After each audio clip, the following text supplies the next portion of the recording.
আলহামদুলিল্লাহ, সমস্ত প্রশংসা আল্লাহ তাআলার। দুরূদ ও সালাম রাসূলুল্লাহ সাল্লাল্লাহু আলাইহি ওয়াসাল্লামের প্রতি। ইন্ডিয়া কি ভেঙে যাচ্ছে? একথা সবাই বলাবলি করছে। আসলে তো ইন্ডিয়া ভেঙে গেছে।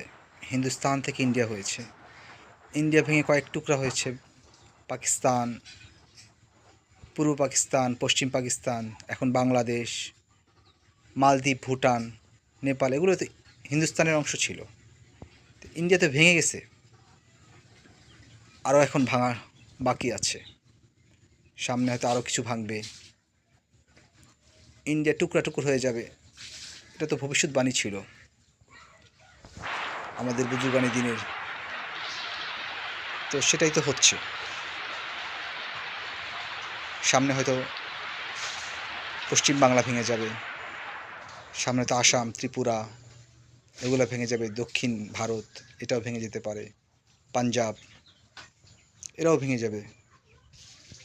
হ্যাঁ, শিখরা, দ্রাবিড় যারা আছেন, দ্রাবিড় ভাষার, তো ইন্ডিয়া ভেঙে যাবে। প্রত্যেক জাতি তার জাতির স্বকীয়তা পাবে।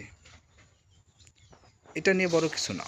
বড় কিছু হলো আমরা প্রত্যেকটা মানুষ, যাতে প্রত্যেকটা মুসলমান, প্রত্যেকটা ধর্মের মানুষ, প্রত্যেকটা জাতির মানুষ আমরা যেন সুখ শান্তিতে বসবাস করতে পারি, ইজ্জতের সাথে বসবাস করতে পারি। আমরা আমাদের স্বকীয়তা বৈশিষ্ট্য নিয়ে বসবাস করতে পারি, একসাথে মিলেমিশে বসবাস করতে পারি।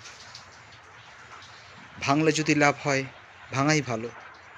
ভাঙলে যদি খারাপ হয়, তাহলে না ভাঙাই ভালো। রাসূলুল্লাহ সাল্লাল্লাহু আলাইহি ওয়াসাল্লাম আমাদেরকে হিন্দুস্তানের বাসিন্দা বলেছেন। জয় হিন্দ কথাটা ইন্ডিয়াতে বলা হয়। আসলে ভেঙে আমাদের লাভ হয়েছে কতটুকু, সেটা চিন্তার বিষয়। আল্লাহ আমাদের বোঝার তৌফিক দান করুক, আমিন।